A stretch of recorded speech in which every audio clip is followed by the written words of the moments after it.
आज ये 31 की दिसंबर की रात है। आज भारत के बड़े बड़े शहरों में न जाने कितनी लड़कियों की इज्जतें लूटी जाएंगी रिलेशनशिप के नाम पर, लिविंग रिलेशन के नाम पर, बॉयफ्रेंड और गर्लफ्रेंड के नाम पर। आज बड़ा अफसोस होता है भारत की बेटियों ने, वो हिंदू की बेटी हो या मुसलमान की बेटी, आज इज्जत को इज्जत समझना छोड़ दिया है।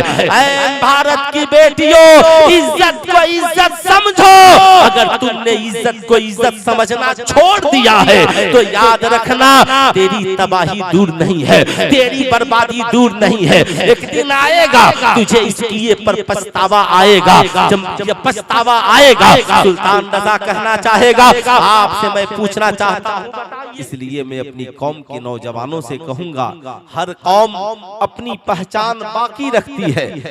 आज भारत में एक बरादरी है या एक कम्युनिटी है या एक बरादरी है, एक धर्म के मानने वाले लोग हैं जिन्हें सिख कहा जाता है। आप जरा तसव्वुर कीजिए, सिखों ने अपनी पहचान बाकी रखी, गरीबी में भी, अमीरी में भी, जवानी में भी, बुढ़ापे में भी वो कड़ा पहनते रहे। ये उनका तरीका है। सर पे पगड़ियां बांधते रहे, बड़े बड़े पगड़े, कभी उन्होंने पगड़ियां नहीं उतारी और दाढ़ियां लंबी लंबी बढ़ाते रहे। आज उन्हें कोई नहीं कहता कि हम आपको दाढ़ी नहीं रखने देंगे, आज उन्हें कोई नहीं कहता कि हम आपको पगड़ी नहीं बांधने देंगे। मगर आज से 1450 बरस पहले जमाने को नबी ने पैगाम दिया, अमामा बांधना तेरे नबी की सुन्नत है, चेहरे पे दाढ़ी रखना हमारे नबी की सुन्नत है। अगर मुसलमान भी दाढ़ियां बढ़ाते, मोछे पस्त रखते और हर मुसलमान इस्लामी वज़ाक़ता को अपनाता तो आज इंडिया में किसी को कहने की जुर्रत नहीं होती कि हम आपको दाढ़ी रखने देंगे या नहीं रखने देंगे।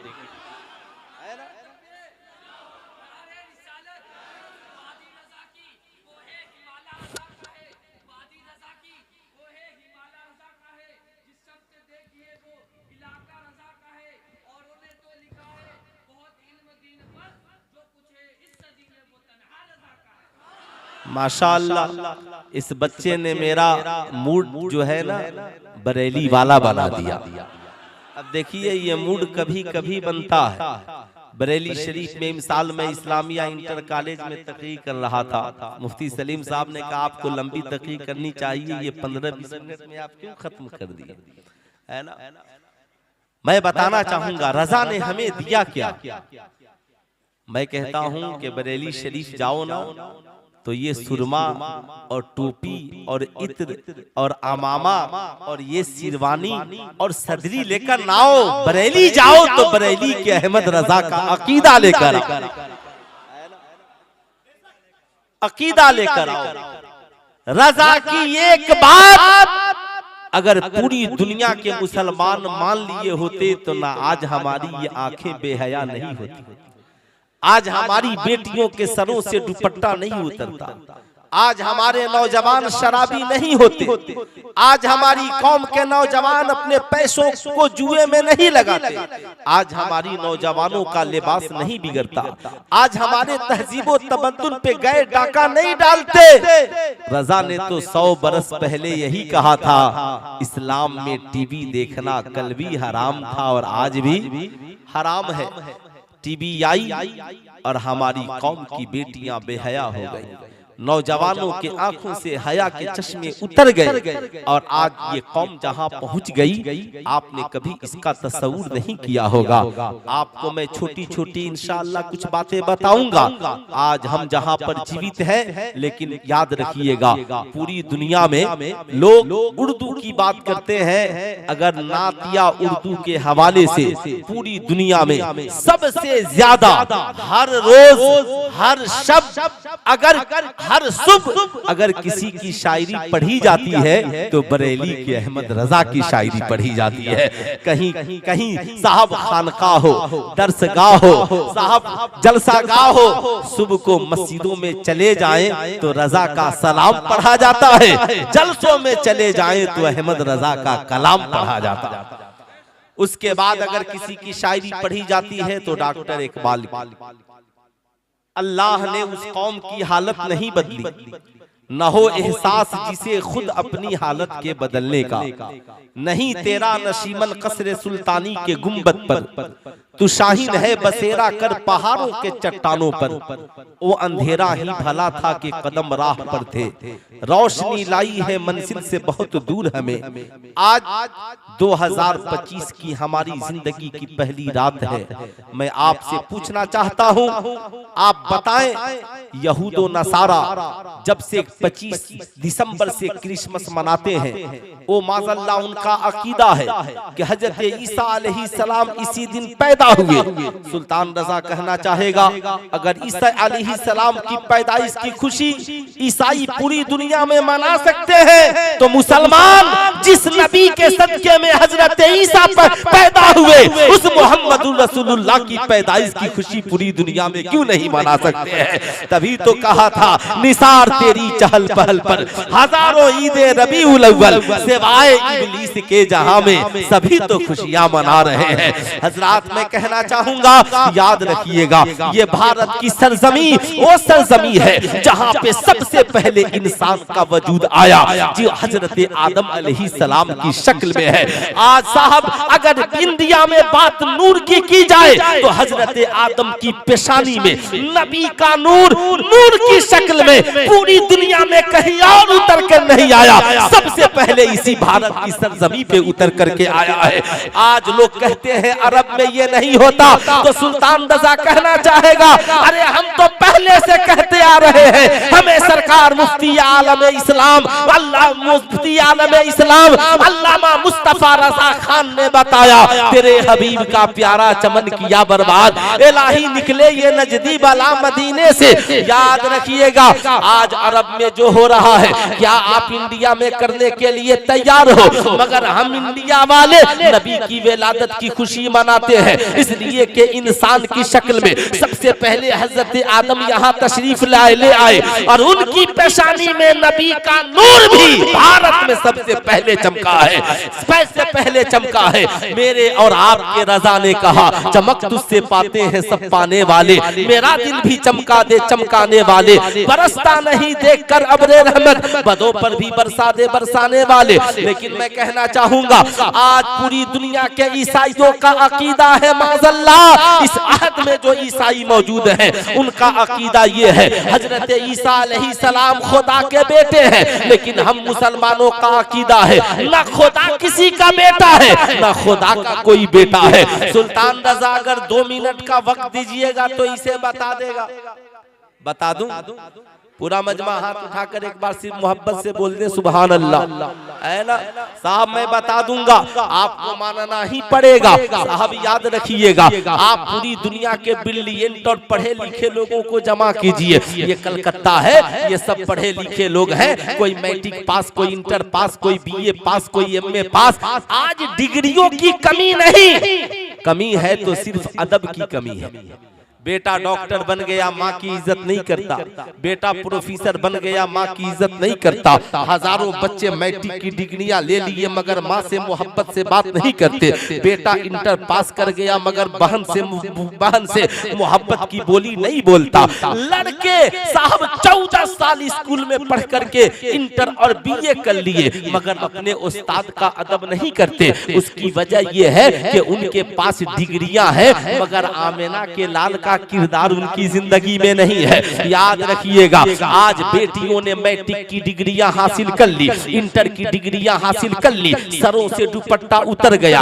आज तक उन्हें ये पता नहीं है कि जानवर और इंसान के खाने और पीने का फर्क क्या है, जानवर के खाने का तरीका क्या है और इंसान के खाने का तरीका क्या है। अगर आज मैं आपसे पूछना चाहता हूँ, ईमानदारी से बताओ, एक रोज मैं ड्यूटी से पलट रहा था हजरत, मैंने देखा गांव की पुलिया है और 10-20 नौजवान 5-10 मोटरसाइकिल लगाकर गुलाम जिलानी भाई केक काट रहे हैं। कोई मोबाइल में गाना बजा रहा है, सारे नौजवान एक दूसरे को केक खिला रहे हैं। मैंने पूछा शहजादे खैरियत? कहा हाँ मौलवी साहब, जानते हैं आज मेरे दोस्त का बर्थडे है इसलिए सारे दोस्तों को उसने जमा किया है। मैंने कहा पगले, ये तेरे जितने नाचने वाले दोस्त हैं क्या उनकी दुआएं तेरे लिए कबूल होगी? ये यही तुझे काम बचा है।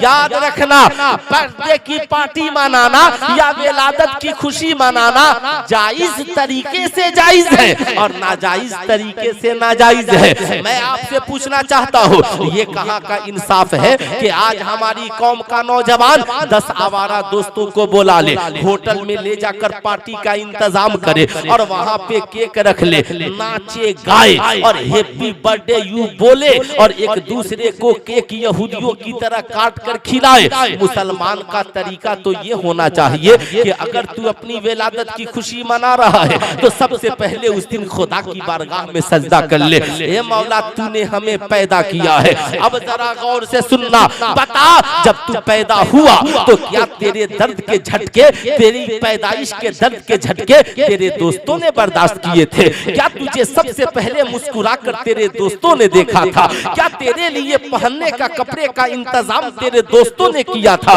मगर तूने अपने कीमती पैसे को अपने दोस्तों के ऊपर उड़ाया, नाचने और गाने वाली लड़कियों के ऊपर उड़ाया, बड़े बड़े सेठों और फिल्मों और ड्रामों में तुमने लुटाया। होना तो ये चाहिए था, तू कभी ये सोचता, होना तो ये चाहिए था कि तुम दोस्तों के साथ नहीं, जिस माँ ने तुझे जन्म दिया है और जिस बाप ने तेरी परवरिश में अपनी कमाई लगाई है और जिस बाप की निगरानी में रहकर तू जवान हुआ है, आज अल्लाह ने तुझे दौलत दी तो चुपके से उस माँ के पसंद के कुछ कपड़े खरीद लेता, कुछ मिठाइयाँ खरीद लेता, उसके लिए हो सके तो कोई जेवर बना लेता, अपने बाप के लिए कोई अच्छा लिबास खरीदता, घर वालों के लिए कुछ अच्छा इंतजाम करता, ये केक मिठाइयाँ सब लेकर घर जाता और जाकर चुपके से माँ की गोद में रखता। अम्मा ये कपड़ा तेरे लिए है, ये मिठाई तेरे लिए है, ये गिफ्ट तेरे लिए है, ये तोहफा तेरे लिए है, ये कान की बाली तेरे लिए है, अब्बा ये हाथों की घड़ी आपके लिए है, ये जूता आपके लिए है, ये कपड़े आपके लिए है। माँ पूछेगी बेटा क्या बात है, आज तू इतने पैसे का सब कुछ खरीद कर लाया? माँ आज मैं माँ तुझे पता नहीं, याद कर आज ही का वो दिन है जिस दिन तूने 9 माह पेट में रखने के बाद, कितनी दर्द तक सहने के बाद तूने मुझे इस जमीन पे जन्म दिया था और दाया ने गोद में लाकर जब तुझे दिया तो दुनिया में सबसे पहले जिसने मुझे मुस्कुरा कर देखा था और मेरी लंबी उम्र की दुआएं मांगी थी, माँ तू ही तो है, मैं तू ही तो है। बाप से कहना अब्बा हुजूर आपने अपनी पूरी जिंदगी की कमाई मेरे लिए लगाई है, इसलिए मैं चाहता हूँ माँ आज अपनी पैदाइश की खुशी में सबसे पहले जिस माँ की गोद में मैंने सांसें ली, जिस माँ के पेट में मैंने 9 माह गुजारे, जिस माँ के दूध मैंने 2 साल पिए, आज उसी माँ को सबसे पहले खुश करो, उसी बाप की दुआएं सबसे पहले लूं। कसम खुदा की माँ मुस्कुराएगी, तेरा बाप मुस्कुराएगा, तेरे दोस्तों की दुआएं कबूल हो ना हो, तेरे रिश्तेदारों की दुआएं कबूल हो ना हो, मगर ये साबित है कि माँ बाप औलाद के हक में दुआएं कर देंगे, तुम्हारी दुनिया भी कामयाब हो जाएगी और तुम आखिरत में भी कामयाब हो जाओगे।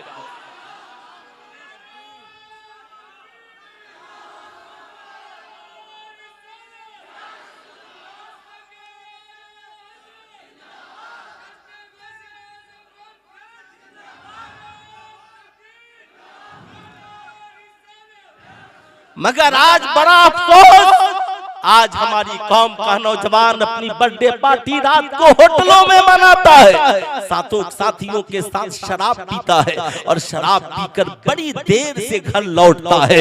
वो दिन जो घर में सबकी खुशी के थे, तेरी शराबी होने की वजह से तेरी बूढ़ी माँ देखकर रोती है, तेरा बूढ़ा बाप देखकर रोता है, तेरी बीवी और तेरे बच्चे देख करके रोते हैं। आज मेरा बेटा शराब पीकर आया है, आज मेरा बेटा लड़कियों के साथ डांस करके आया है, आज मेरा बेटा आवारा दोस्तों के साथ अपनी बर्थडे पार्टी से लिबरेट करके आया है। ऐ मेरी कौम का नौजवान, कोई माँ बाप ये नहीं चाहते कि उसका बेटा शराबी हो जाए, उसका बेटा जुआरी हो जाए, उसका बेटा आवारा हो जाए। मैं यकीन से कहता हूँ मुफ्ती साहब किबला, बाप शराबी भी होना तो नहीं चाहता कि उसका भी बेटा शराबी बने, बाप जुआरी भी होना नहीं चाहता उसका बेटा जुआरी बने। दुनिया में माँ बाप ही तो हैं जो चाहते हैं हमारी जिंदगी फुटपाथ पे गुजर गई, मेरे बेटे की जिंदगी महल में गुजरे, मेरी जिंदगी फुटपाथ पे गुजर गई गरीबी में, मेरा बेटा अमीर बन करके जिंदगी गुजारे। अरे यार, माँ बाप को मारने के लिए तो एक गोली काफी है, बंदूक निकालोगे एक गोली चलाओगे, माँ मर जाएगी, बाप मर जाएगा, लेकिन अगर किसी का बेटा बदकिरदार हो गया, अगर तुम औलाद हो शराबी बन गए, जुआरी बन गए, पापी बन गए, अपराधी बन गए, गुनहगार बन गए, और कोई जाकर जब तेरी माँ से कहता है ना तेरा बेटा दिवाली में जुआ खेलते हुए मिला था, माँ का कलेजा फट जाता है। कोई जाकर कहता है ना तेरा बेटा आज 31 दिसंबर की रात में फला लड़की के साथ अय्याशिया करते मिला था, तेरे बाप का के आंखों में आंसुओं के कतरे भर जाते हैं। सोच मेरी कौम के नौजवान, इसलिए सुल्तान रजा कहेगा खुदारा याद रखना, मौत तो एक गोली से भी आ सकती है, मगर जब नौजवान बिगड़ जाते हैं तो माँ हर रोज मरती है, बाप हर रोज मरता है, बीवी को हर रोज तकलीफ होती है, तेरे बच्चे हर रोज परेशान होते हैं। इसलिए आज के जलसे से सुल्तान रजा का पहला पैगाम ये है, गौसे आजम की मजलिस में आने वालों, आज ये अहद करके जाओ कि आज के बाद इंशाअल्लाह किसी भी खुशी की महफिल सजाएंगे तो हम अपनी माँ के साथ सजाएंगे, अपने बाप के साथ सजाएंगे, अपने बीवी बच्चों के साथ सजाएंगे, अपने घर वालों के साथ सजाएंगे। इंशाअल्लाह हम शराबी बनकर जिंदगी नहीं गुजारेंगे, हम जुआरी बनकर जिंदगी नहीं गुजारेंगे, हम पापी बनकर जिंदगी नहीं गुजारेंगे। इंशाअल्लाह हम माँ बाप की मोहब्बत में नेकोकार बनकर जिंदगी गुजारेंगे। इंशाअल्लाह उनकी दुआएं मिल गई, हमारी दुनिया भी हसीन होगी और आखिरत भी हसीन होगी। तो कितने नौजवान आज से माँ बाप की खिदमत करेंगे? कितने नौजवान करेंगे? सिर्फ नौजवान हाथ उठाएं। माशाअल्लाह माशाअल्लाह, बड़े नेक लोग हैं, बड़े अच्छे लोग हैं, माशाअल्लाह माशाअल्लाह। आपने मेरी बात नहीं मानी, बल्कि आपने सरकार की बात मान ली, सरकार की बात। एक बात याद रखिएगा, ये बेहतरीन अमामा और ये VIP जुब्बा देखकर ये मत समझिएगा कि मैं मुफ्ती रहमत अली साहब किबला मिसबाही से बड़ा आलिम। आजकल हमारी कौम के लोग जुब्बा और अमामा देखकर मुतासिर हो जाते हैं। याद रखिएगा, अगर मुझसे आप 100 रातें तकरीर करा लीजिए, लेकिन आप अपने इलाके के उलमा की खिदमत नहीं लीजिए, तो आपकी जिंदगी में इनकलाब आने वाला नहीं है। आपकी जिंदगी में तभी इनकलाब आएगा जब आप अपने इलाके के इन उलमा की खिदमत लेंगे, आप इनका रिस्पेक्ट करें, आप इनकी इज्जत करें। तो सबसे पहले मैं ये साबित कर दूं कि अल्लाह एक है, वो किसी का बेटा नहीं और ना उसका कोई बेटा है। इंशाअल्लाह बोलूं, है ना? इजाजत है? अरे हाथ उठाकर बोल दे सुभान अल्लाह। देखिए, मुझे ना एक शेर बहुत पसंद है, बहुत बहुत पसंद है। कभी कभी मैं भी तरन्नुम में इसे पढ़ देता, लेकिन असद इकबाल साहब रहते हैं तभी पढ़ता। एहसान भाई हैं माशाअल्लाह। एक शेर सुने, हजरत का हुक्म। गम सबीरा है तो तस्कीन में ढल जाते हैं, है ना? जब गम आए ना, आपने ये मजलिस जिस नियत से सजाई है ना, कसम खुदा की आपके हुस्न में, आपकी नियत में खुलूस ही खुलूस है, तो इसका फल भी बेहतर ही होगा। गम सबीरा है तो तस्कीन में ढल जाएंगे, गम सबीरा है तो तस्कीन में ढल जाते हैं, गम सबीरा है तो तस्कीन में ढल जाते हैं। जब करम हो, जब करम हो ता है हालात ते बदल जाते हैं। जब करम हो, जब करम होता है हालात बदल जाते हैं। जब करम हो। नबी की आमद से पहले करोड़ों माएं रो रही थी, नबी आए हालात बदल गए। और ख्वाजा की आमद से पहले हिंदुस्तान के हालात बिगड़े थे, आए और हालात। और जितने सर्वे करने वाले थे एक ही तो था, हर जगह जबरदस्ती दायर करो दायर करो।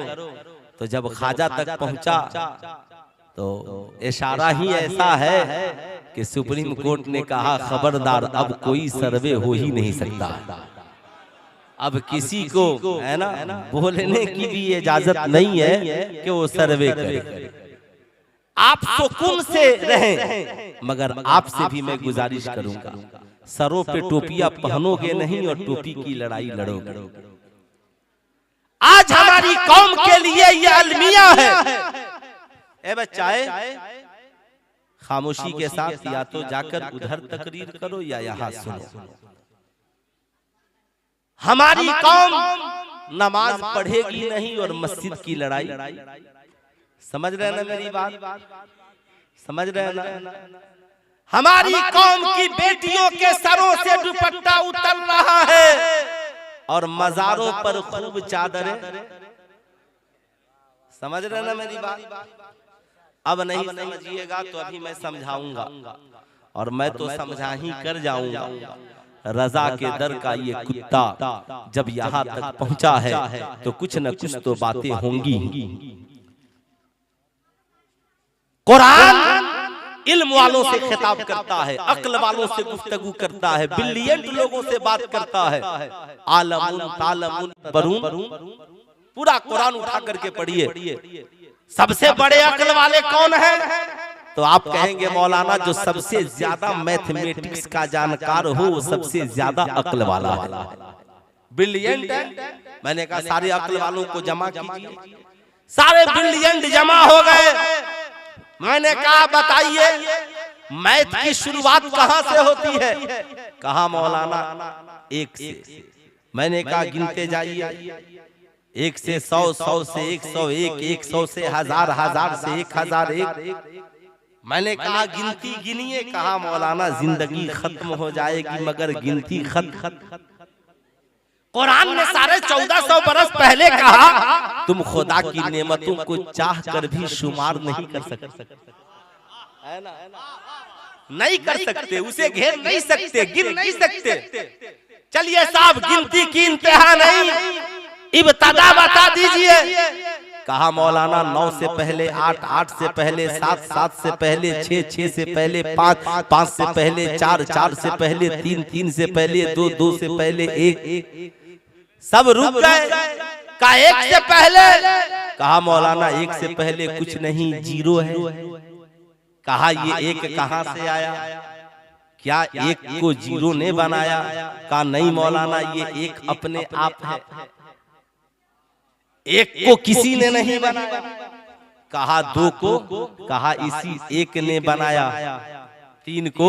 कहा इसी 1 ने बनाया है। 4 को? कहा इसी 1 ने बनाया है। 100 को? कहा इसी 1 ने बनाया है। 1000 को? कहा इसी 1 ने बनाया है। कहा अगर वो 1 न हो, कहा वो 1 न हो तो 2 नहीं होगा, वो 1 न हो तो 100 नहीं होगा, वो 1 न हो तो 1000 नहीं होंगे, 1 न हो तो लाखों नहीं होंगे, वो 1 न हो तो करोड़ों नहीं होंगे। मैंने कहा तो अब बताओ अगर वो 1 शक्तिशाली है या ये करोड़ों शक्तिशाली है? कहा मौलाना नहीं, ये करोड़ों बनने वाले हैं और वो 1 बनाने वाला है। ये वो 1 अकेला शक्तिशाली है। मैंने कहा सारी दुनिया के अक्ल वालों ने आज कहा कि उसी 1 ने सबको बनाया, उस 1 को किसी ने नहीं बनाया। कुरान ने 1450 बरस पहले कहा। महबूब कह दीजिए कुल हु अल्लाहु अहद अल्लाहु समद लम यलिद व लम यूलद। इसलिए हमारा अकीदा ये है कि अल्लाह, पूरा मजमा एक एक उंगली उठाकर बोल दीजिए अल्लाह।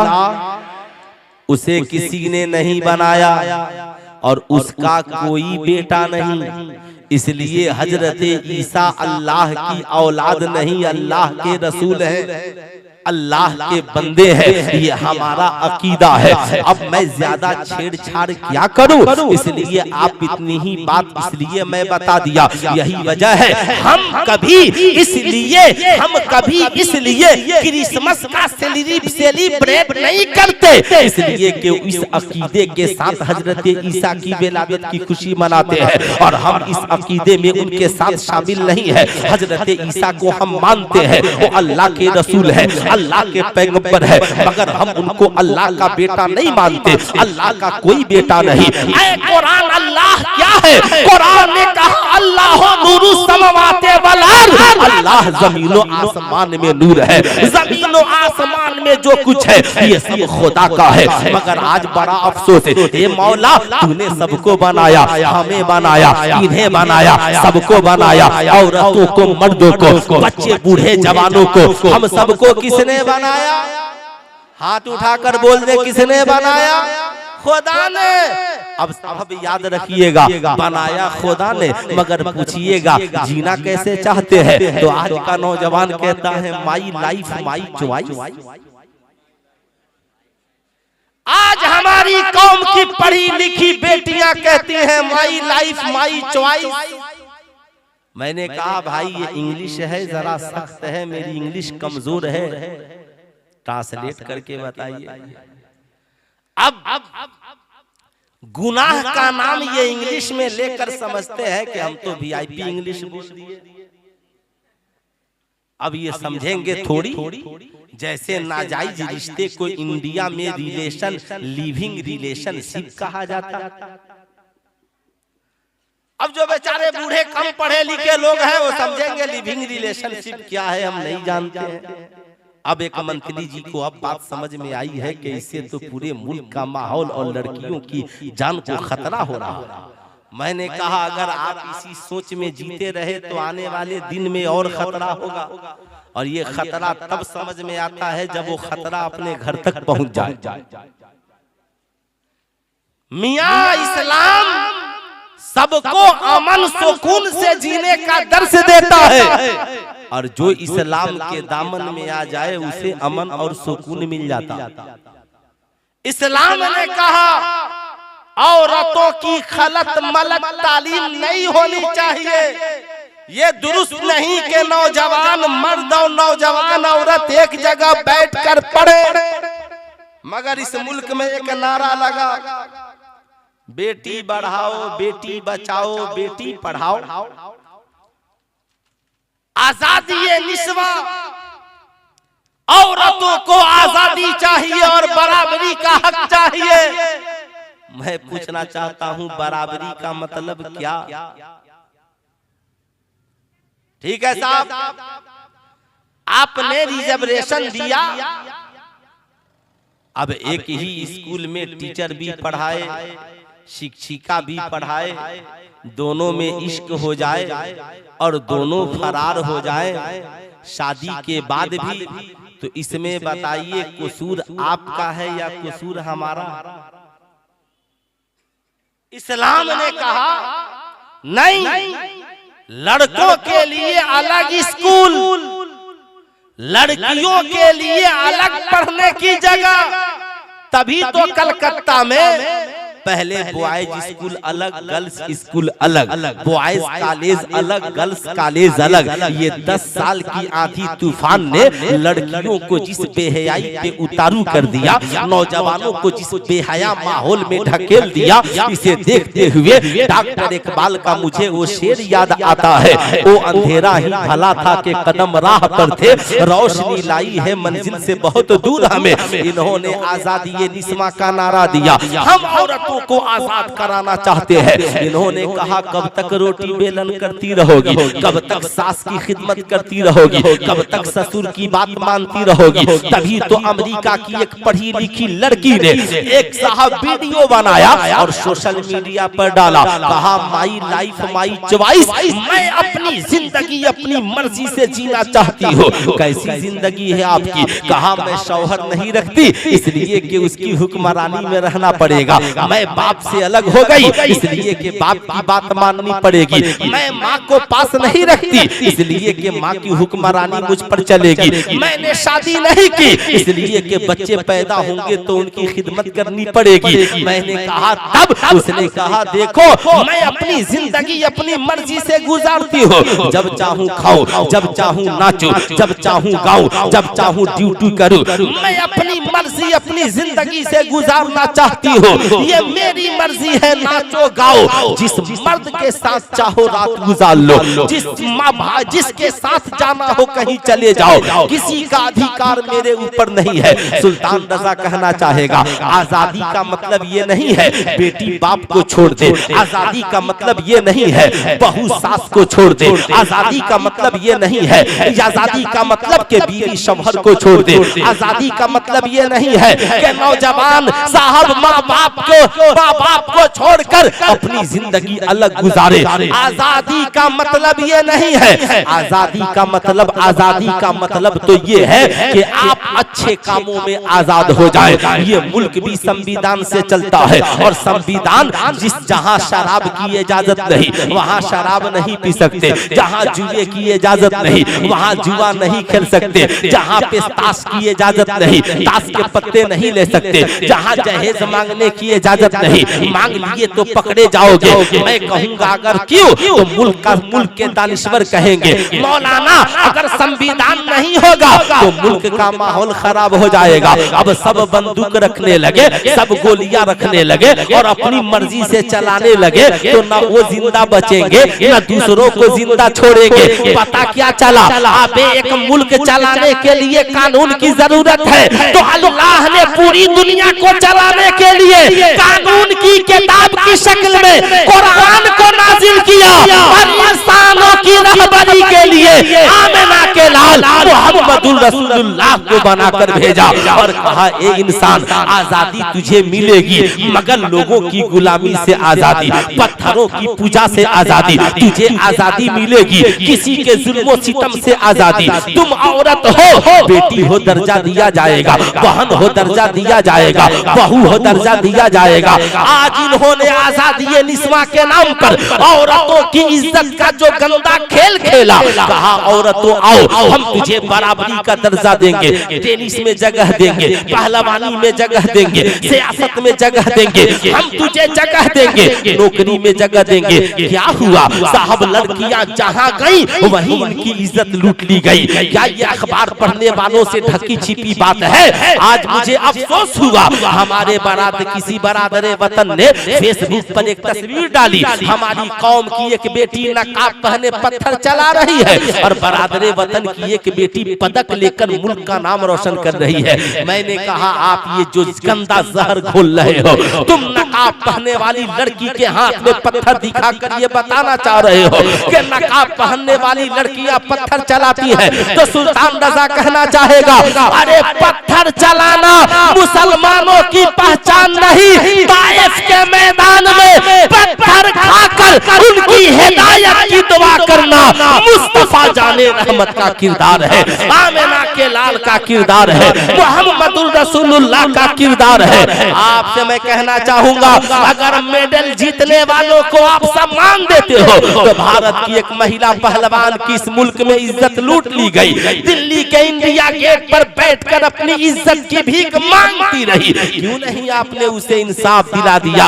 आपकी औकात नहीं है कि आप उसे इंसाफ दिला दो। बताओ बताओ जिन लड़कियों की इज्जतें जहां जहां लूटी गई। आज ये 31 की दिसंबर की रात है। आज भारत के बड़े बड़े शहरों में न जाने कितनी लड़कियों की इज्जतें लूटी जाएंगी रिलेशनशिप के नाम पर, लिविंग रिलेशन के नाम पर, बॉयफ्रेंड और गर्लफ्रेंड के नाम पर। आज बड़ा अफसोस होता है भारत की बेटियों ने, वो हिंदू की बेटी हो या मुसलमान की बेटी, आज इज्जत को इज्जत समझना छोड़ दिया है।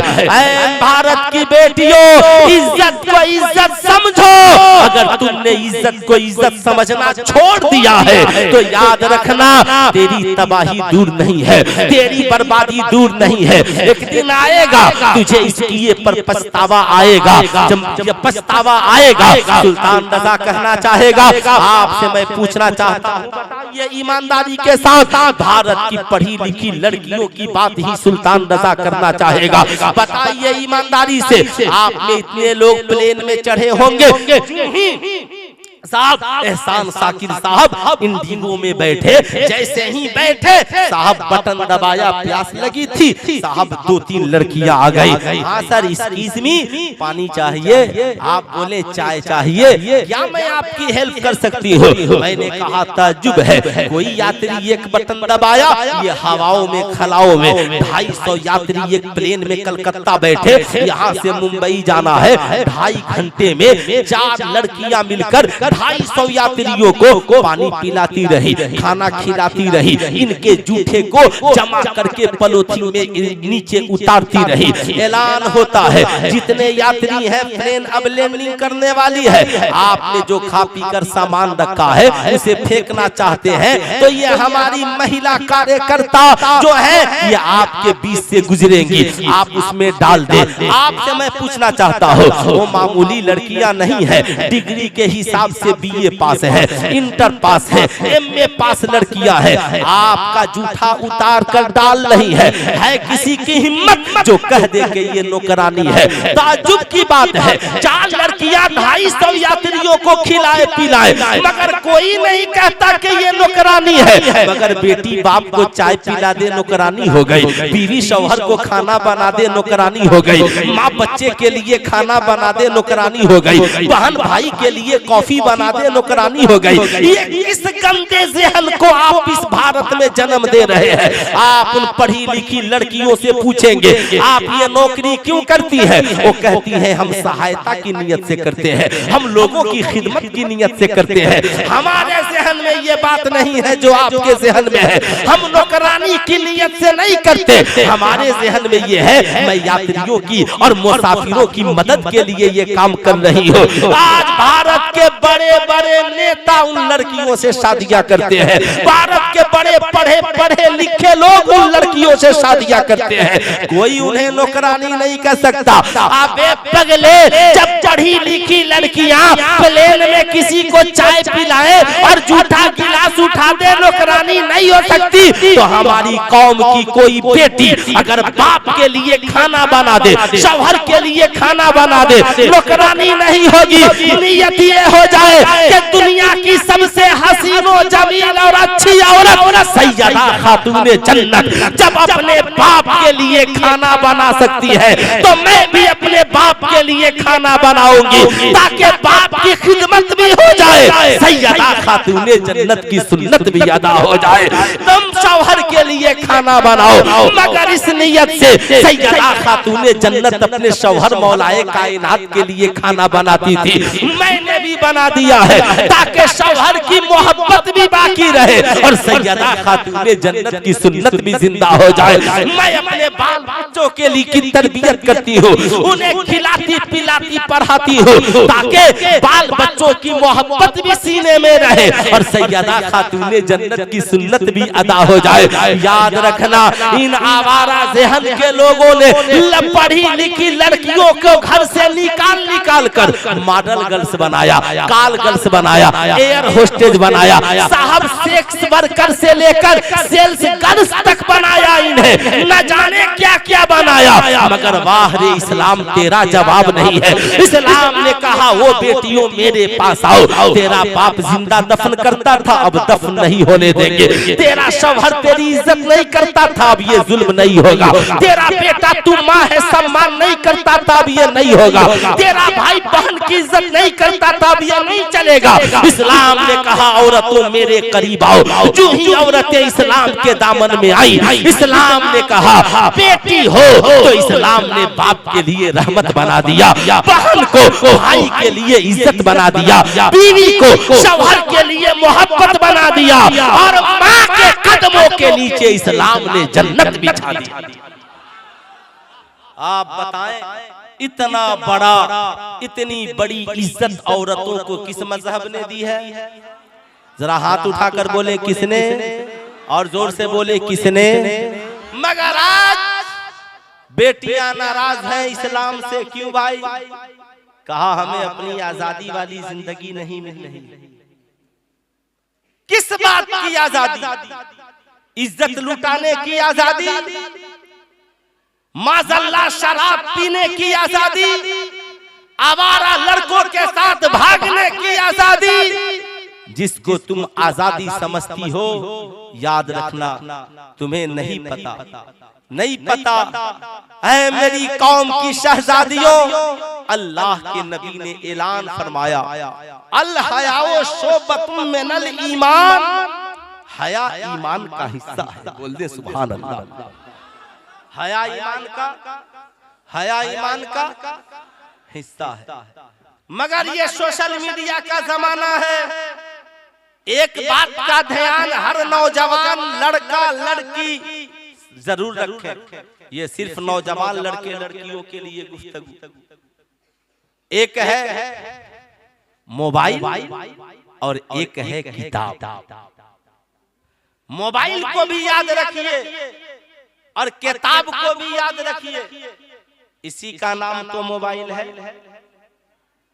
अब जिसके साथ इस मोबाइल से घटना घटी होगी वो कहेगा मत रखो, और जिसके साथ अच्छा काम हुआ होगा वो कहेगा मौलाना जी रखने में कोई प्रॉब्लम नहीं, इससे बहुत अच्छा काम होता है। हजरत ने फौरन समझा दिया, कहा मौलाना मेरी दरसगाह में आइए। मैं पहुंचा, हजरत ने बुखारी शरीफ निकाल कर मुझे बताया, बुखारी शरीफ ये इस्लाम में कुरान शरीफ के बाद अगर किसी किताब का मर्तबा है तो बुखारी शरीफ का मर्तबा। हजरत ने कहा मौलाना बुखारी शरीफ की पहली हदीस इन्नमल आमालो बिन्नियात कुल्लो लिम्रिइन मा, अमाल के दारो मदार नियत पर है। मैंने कहा हुजूर सुभान अल्लाह। अब एक नौजवान नौकरी हो गई गुजरात, अब कलकत्ता से चला, कहा अब्बा मेरी ख्वाहिश है कि एक मोबाइल खरीद। गया दुकान पर मोबाइल खरीदने, कहा मुफ्ती साहब मैं इसलिए मोबाइल खरीद रहा हूं कि जाऊंगा तो माँ की खबर कैसे दूंगा। मैंने इसलिए मोबाइल खरीद लिया ताकि जाऊं तो माँ की खबर मिल जाए, बाप से गुफ्तगू हो जाए, बीवी बच्चों की खबरों खैरियत मिल जाए।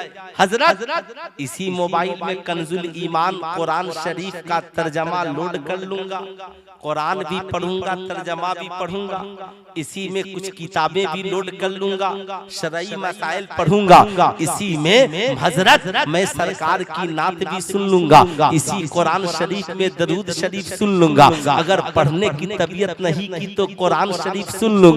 हजरत मैं जाऊंगा तो कब कब बैंक जाऊंगा, इसी में एक गूगल पे या फोन पे बनाऊंगा, गरीबों को भी पैसा भेजूंगा, मदरसों में चंदा भेजूंगा, माँ के लिए पैसे भेजूंगा, बीवी बच्चों के लिए पैसे भेजूंगा। हजरत ने कहा जाओ जल्दी खरीद लो, अच्छा वाला खरीदना। क्यों? अब उसकी नीयत अच्छी है, मोबाइल खरीदना सवाब, मोबाइल का रखना सवाब, मोबाइल का चलाना सवाब, माँ से बात करना सवाब, बाप की खबरों खैरियत लेना सवाब, बीवी से बात करना सवाब, अपने बच्चों की खबरों खैरियत लेना सवाब। मगर एक नौजवान की नीयत बिगड़ गई और उसने कहा अपने बाप से, सुनिए अभी 2025 की पहली रात है, 2025 ये नया साल आने वाला है, जरा VIP मोबाइल भेज दीजिए। बाप ने कहा नाना नहीं खरीदूंगा, कहा भेजिए नहीं तो आत्महत्या कर लूंगा।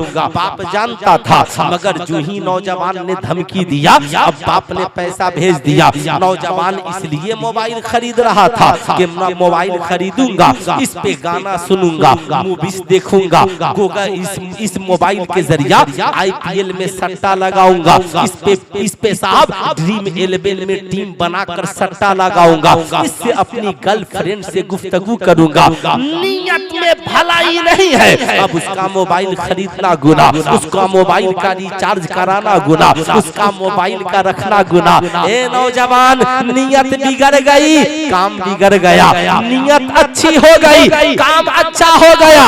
ऐ मेरी कौम का नौजवान, मोबाइल से जरूरत के लायक रिश्ता रखो, बेला जरूरत मोबाइल का यूज न करो, बेला जरूरत मोबाइल का इस्तेमाल न करो। ग्रुप बनाना है ना, गेम खेलने के लिए ग्रुप मत बनाओ।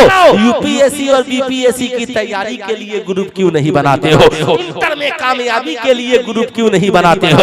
अपने तालीमी एजुकेशन पॉइंट का ग्रुप क्यों नहीं बनाते हो? सुल्तान रजा कहना चाहेगा, ऐ मेरी कौम का नौजवान, मुस्तफा जाने रहमत का साथी आसमान से जो जमीन पर बनकर आया, कोई इंसान बनकर नहीं आया, कोई फरिश्ता बनकर नहीं आया। अल्लामा कहेंगे सुल्तान रजा, नबी का साथी जो जमीन पर बनकर आया, कुरान उसका जिक्र यूं करता है, कद जाअकुम मिनल्लाहि नूरुम व किताबुम मुबीन।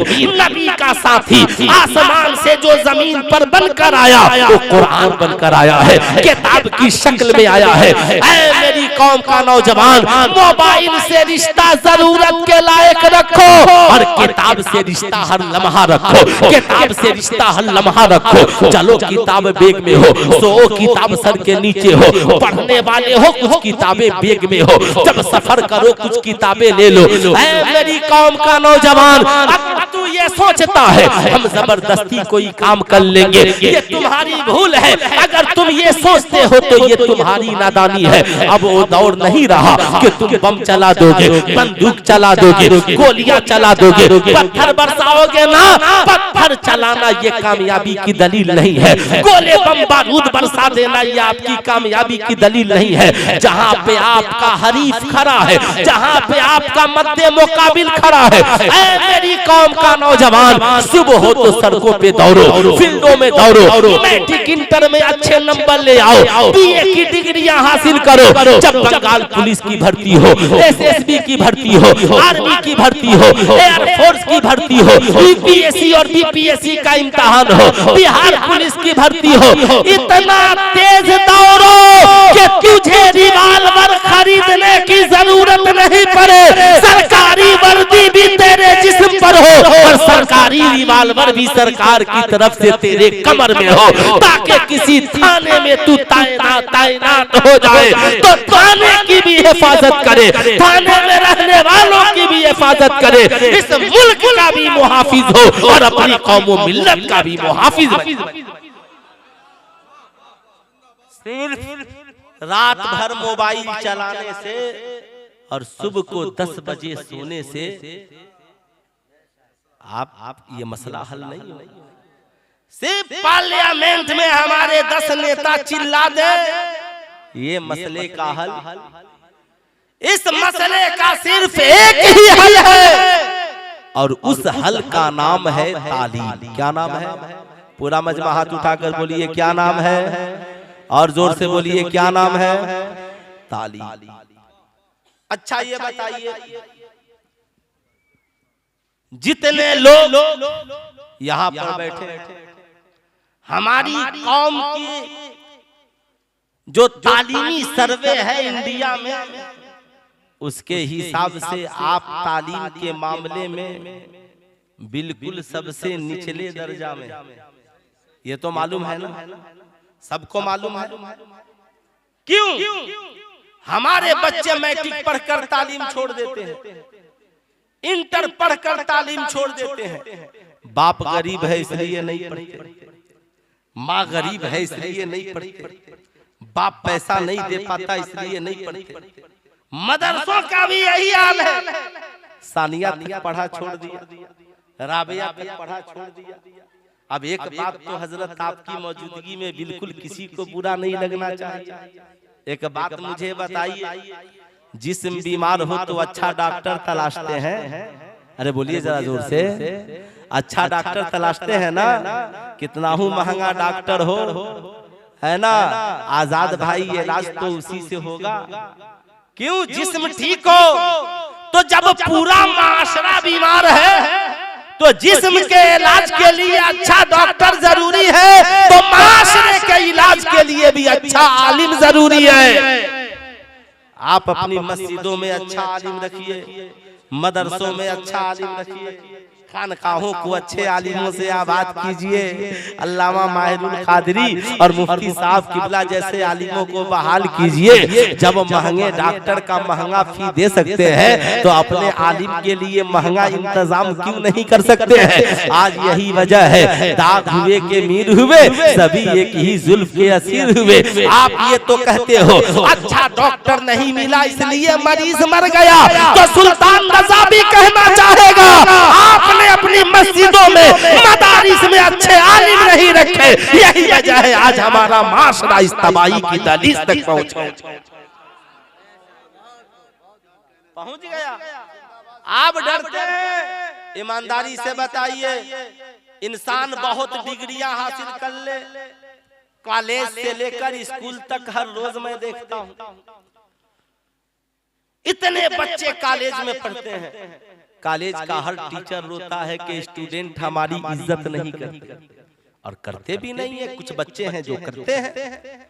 इमाम आजम अबू हनीफा अपने उस्ताद का इतना अदब करते थे कि उनका घर जिस गली में था, उस गली के 7 गली बाद हजरत हम्माद अली रहमा का मकान था। मगर इमाम आजम अबू हनीफा कभी उस्ताद के घर के तरफ पांव नहीं फैलाते। क्यों? मेरे गुरु का घर है, मेरे उस्ताद का घर है, मेरे टीचर का उधर घर है, जिसने हमें ज्ञान दिया, तालीम दी, शिक्षा से हमें नवाजा, उसका घर उधर है। यहाँ तो नौजवान गोलियां चला रहा है, बम चला रहा है, बंदूक चला रहा है। एक बात सब याद रखे, आपके पास मैट्रिक की डिग्री, इंटर की डिग्री, बीए की डिग्री, एमए की डिग्री, सारी डिग्रियां हो, मगर सीरते मुस्तफा नहीं हो तो आपको पता ही नहीं होगा क्या हलाल क्या हराम, क्या अच्छा क्या बुरा।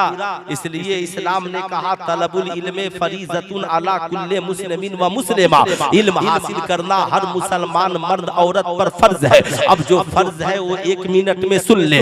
अकायद के मसाइल, अल्लाह की वहदानियत के मसाइल, सरकार की रिसालत के मसाइल, ईमान के नमाज के मसाइल, तहारत के मसाइल, रोजा के मसाइल, क्या हलाल क्या हराम, क्या जायज क्या नाजायज, हर मर्द औरत, अमीर गरीब मुसलमान पे जानना फर्ज। अब अमीर है तो ज़कात के मसाइल, अमीर है तो हज के मसाइल। अब आगे आलिम बनना फर्जे किफाया, हाफिज बनना फर्जे किफाया। अब जरा इतना सुनने के बाद आगे बढ़िए। अब मैं आपसे पूछना चाहूंगा, आपने डॉक्टर को खड़े खड़े पेशाब करते देखा होगा, आपने डॉक्टर को भी शराब पीते देखा होगा, आपने साहब बीए पास को जुआ खेलते देखा होगा, आपने इंटर पास को खड़े खड़े गुलगप्पा खाते देखा होगा, मैट्रिक पास लड़के लड़कियों को खड़े खड़े खाते पीते और शराब पीते और साहब गंदे काम करते देखा होगा। वजह क्या है? क्यों? आपके हिसाब से तो वो भी पढ़े लिखे हैं। आप कहेंगे मौलाना उनके पास डिग्रियां हैं मगर संस्कार अच्छा नहीं है, किरदार अच्छा नहीं है, कैरेक्टर अच्छा नहीं है। मैंने कहा क्यों? क्या स्कूल में संस्कार नहीं पढ़ाया जाता, कॉलेजों में किरदार नहीं पढ़ाया जाता?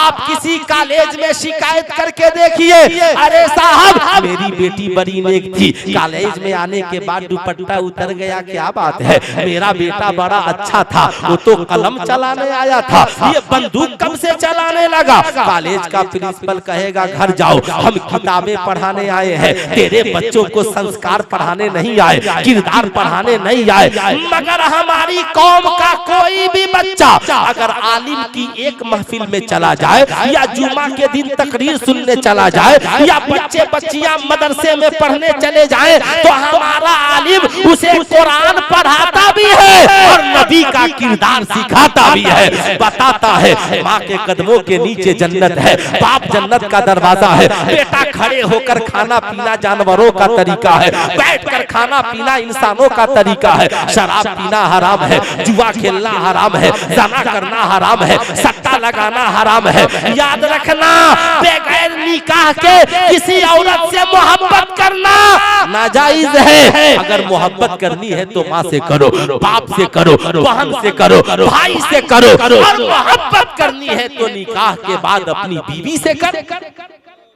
इस्लाम ने ये दर्श दिया, मगर ये जितनी आवारा जोड़ियां शहरों में घूम रही है, पूरे बिहार से ट्रेन भर भर कर, है ना, ये किसने दिया। इसलिए मैं कहूंगा आपके पास सारी दुनिया की डिग्रियां हो, अगर नबी की सीरत आपकी जिंदगी में नहीं है तो आप कभी अच्छा इंसान बन नहीं सकते। इसलिए मैं आपसे पूछना चाहता हूँ, बुरा मत मानिएगा, सब लोग अपने घर में मिलाद मनाते हैं ना? अरे हाथ उठाए, कितने लोग मिलाद मनाते हैं? सब मनाते हैं, 10-10 बार मनाए होंगे, जिंदगी में 20-20 बार मनाए होंगे, लाख 1.5 लाख अब तक तो खर्च किए ही होंगे। मगर एकदम बुरा मत मानिएगा, मेरी बात का नहीं ना मानिएगा। कितने लोगों के घर में सरकार की सीरत की किताब मौजूद है? क्या उसमें 1000 खर्च है? कितने लोग हैं जिन्होंने अपने घरों में एक कोने में कोई अलमीरा भी रखा हो छोटा सा? आप बताएं। आपकी एकदम बुरा मत मानिएगा, 14 साल नहीं 20 साल एक बेटे को पढ़ाने के लिए, डॉक्टर बनाने के लिए, इंजीनियर बनाने के लिए, प्रोफेसर बनाने के लिए, मुझे मत देखिए, मैं मदरसे का नाजिम भी हूँ और स्कूल में टीचर भी, ठीक है, याद रखिए, बनाने के लिए कई करोड़ खर्च करते हैं आप, मगर बेटे को अच्छा इंसान बनाने के लिए 1000 रुपया आप खर्च नहीं करें। आपके घर में एक अलमीरा हो, इस्लामिक लाइब्रेरी, उसमें आज हिंदी में भी किताबें मौजूद हैं, कम से कम हुजूर सदरुस शरिया की लिखी किताब एक इस्लामी अखलाक व आदाब आपके घर में हो, उर्दू में भी है, हिंदी में भी है। आप के घर में अल्लामा अब्दुल मुस्तफा आज़मी की सीरत मुस्तफा की किताब उर्दू और हिंदी दोनों में हो। बच्चियों के लिए जन्नती जेवर, उसके मुसन्निफ अल्लामा अब्दुल मुस्तफा आज़मी साहब हैं, अल्लामा अब्दुल मुस्तफा आज़मी साहब की वो भी किताब है, वो कम से कम घर में हो। और पढ़ने के लिए कंजुल ईमान कुरान की शक्ल में और तर्जमे की शक्ल में आपके घर में, ताकि आपका बेटा थका हारा कहीं से आए ना, तो मोहब्बत के साथ बस एक बार बोलिए, बेटा टेंशन मत लो, ये पतली सी किताब है, जिंदगी में कभी कभी पढ़ लेना, है ना। अपनी बेटियों से पढ़ाओ, बड़े पैसे खर्च करते हैं आप, बड़े बड़े शायर और खतीबों को आपने बुलाया, मेरे ऊपर भी गुलाम जिलानी भाई ने बहुत पैसे खर्च किए होंगे, कई बार फोन लगाया, टेंशन में पड़े रहे, कब आइएगा कब जाइएगा, है ना। लेकिन मेरी तकरीर आपके सारे मसाइल का हल नहीं है, इसलिए कि कितनी देर तक मैं तकरीर करूंगा। आपका एक ही हल है, बोलिए तो नुस्खा बता दूं। ये जो बैठे हैं ना इधर, इन उलमा की कद्र कीजिए और इनसे खिदमत लीजिए। आप कहेंगे मौलाना सब लोग कहते हैं आलिमों की खिदमत कीजिए और आप कह रहे हैं खिदमत लीजिए। मैं कहूँगा पहले खिदमत लीजिए, फिर बाद में खिदमत कीजिए। संडे का दिन आता है ना, बड़ी योजनाएं होती है ना, कहिए अपने घर वालों से सारा काम कर लो, सारी खुशियाँ है, मगर 10 मिनट आज हमारे घर इस्लामी इस्लामी दरसगाह लगेगा। आप घर में औरतों को अलग, मर्दों को अलग, दूसरों को मत बुलाइएगा, जितना मैं बोल रहा हूं उतना ही कीजिएगा। आप कहिए मुफ्ती साहब बोला आज चाय की दावत मेरे घर, बस ज्यादा काम नहीं है, बस आज एक ही बात बताकर चले जाइएगा। सब माइंड सेटअप करके अच्छा से बैठ जाइए, मुफ्ती साहब को बैठा दीजिए, चाय रख दीजिए। हुजूर आज मर्दों को भी वजू का तरीका बता दीजिए, औरतों को भी वजू का तरीका बता दीजिए। बुरा मेरी बात का मत मानिएगा, हम 25 साल से मिलाद मनाते रहे और हमारे बच्चों को वजू करने का तरीका नहीं मालूम है। हम हर साल 11वीं मनाते रहे, हमारे बच्चों को नमाज पढ़ने का सलीका नहीं मालूम है। आप मुफ्ती साहब आए और आने के बाद कहा टेंशन नहीं, मर्दों को भी वजू करना सिखा दिया और कहा आपको मैं बताता हूँ, औरतों को भी बताइए। जो ही हजरत ने कहा देखिए किसी के नाखून में नाखून पालिश तो नहीं है। अब आपकी औरतें क्या नाखून पालिश से वजू नहीं होगा? क्या यही तो मुफ्ती साहब समझाने आए? मेहंदी लगाओगी वजू हो जाएगा, नाखून पालिश लगाओगी जब तक खुरच कर नहीं हटाओगी वजू। समझ गए ना बात? अब आगे नहीं, अब हर संडे को कोशिश कीजिए, साल में 10-12 दिन आपने बुला लिया तो 10-12 मसाइल के जानकार आप भी, आपके बच्चे भी, आपके घर की औरतें भी। फिर ईद में पूछना नहीं पड़ेगा नेट वाला दुपट्टा चाहिए या पर्दे वाला दुपट्टा चाहिए। याद रखिए जिंदगी में अगर आपने ऐसा किया तो मैं कहता हूँ जब जब ये भर जाए तो साल में कभी कभी बड़े बड़े आलिम इंडिया में तकरीर करने वाले उन्हें भी बुला लीजिए ताकि ईमान ताजा हो जाए, अकीदा दुरुस्त हो जाए, अकीदे में पुख्तगी आ जाए। ऐ मेरी कौम के लोगों, आप फिर सीखने के बाद कहिए हुजूर ये मुख्तसर सा नजराना लिफाफे में है, कबूल कर लीजिए, टेंशन मत लीजिए। आपसे मैं कहना चाहूंगा आप दुनिया की हर तालीम पे पैसा खर्च करते हो, बताओ कई हजार रुपए कहाँ कहाँ खर्च करते हो, मगर दीन सीखने के लिए अगर हर घर का आदमी 1-1 हजार खर्च करे, 500 खर्च करे तो एक गांव में 30-30, 40-40 हजार रुपए एक इमाम के तनख्वाह और अच्छे से अच्छा आलिम आपकी मस्जिद का इमाम होगा। फिर आपको कहीं अलग से दारुल इफ्ता खोलने की जरूरत नहीं पड़ेगी, अलग से किसी को बुलाने की जरूरत नहीं पड़ेगी। इंशाअल्लाह बड़े बड़े आलिम मुफ्ती आपकी मस्जिद की इमामत की जीनत बनेंगे। आखिरी 1-2 पैगाम, फिर सुल्तान रजा की तकरीर खत्म, इसलिए कि 2:15 बज गया है। फिर हजरत की निजामत, सद्दाम राही की नात खानी।